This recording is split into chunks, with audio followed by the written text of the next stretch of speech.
Okay, I'm going to test this thing out. This is my first video that's going to be recorded on my new driving getup. So if I don't look at the camera a whole lot, I apologize. So I'm not really sure what I want this series of videos to be about. And I don't know how long they'll go. I don't know how long they'll be. They'll probably be, on average, maybe 15, maybe 20 minutes at the most, because I'm just going to do them on the drive to and from work sometimes, if I have anything to talk about, and if I've got the time, and depending on how the quality is. I don't know.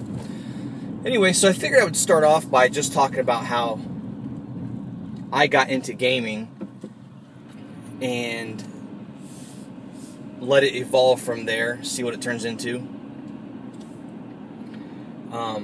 Back in the back in the early 90s, I think around maybe 91 or 92, I don't remember the date. I have to look at some of my one of my books that has a date written in it that I bought the book. But I got into role-playing games with my best friend Jeremy back in 8th grade. And coincidentally, I still game with my best friend Jeremy every month. We have a monthly D&D group, which sometimes gets canceled. So we play on average maybe 8 times a year, 8 to 10 times a year. 10's probably more correct than 8. But so it started back in middle school. We got into D&D because we would go to Walden Books all the time at the mall that we went to, Westland Mall in Columbus, Ohio, which isn't around anymore. We'd go to Walden Books all the time because we were into reading and, you know, stuff like that. Comic books, that's actually how we met, was comics and stuff. But anyway, so they had the big black box for D&D with the big red dragon on the front, the new beginner box.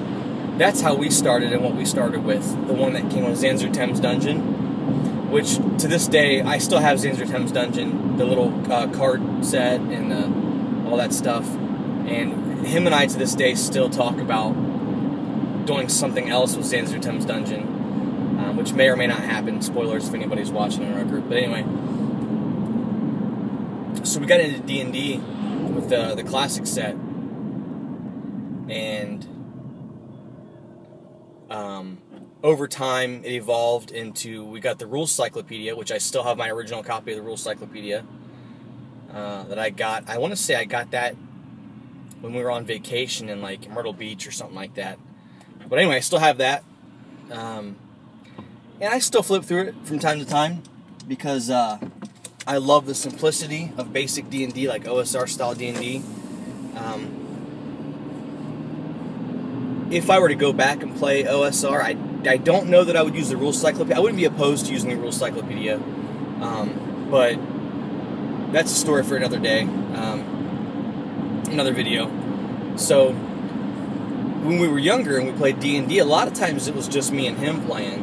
It was just a lot of one-on-one D&D, and we would do goofy things like, you know, we would roll on the table to see if a dragon was sleeping in its lair, and we would get extra attacks on it for free, and just really stupid, cheesy, you know, stuff that middle school kids did that don't really make any sense or apply to anything, or it wouldn't happen. But so from basic, it evolved into 2nd edition, advanced D&D 2nd edition, which I would still, in a heartbeat, go back and play that today. If someone were to say, hey, we're getting rid of 5th edition, or we're getting rid of whatever we're doing, and we're going to go play 2E, I would drop everything I'm doing in a heartbeat and go play it. There were some things about the system I didn't like, but we house ruled some of those things, and a lot of them, even though there were rules as written, most of the time never really popped up or came up on our adventures anyway, so they weren't a big deal. Excuse me. But so we had moved on to advanced D&D, and we started to branch out with all the box sets, and we had our favorites. Jeremy and I, my best friend, we were really both super into Forgotten Realms. So we got the gray box, the Forgotten Realms gray box.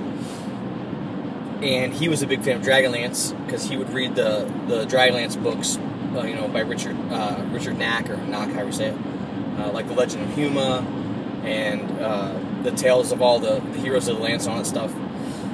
Whereas I ventured more into the horror stuff because I'm kind of a horror guy.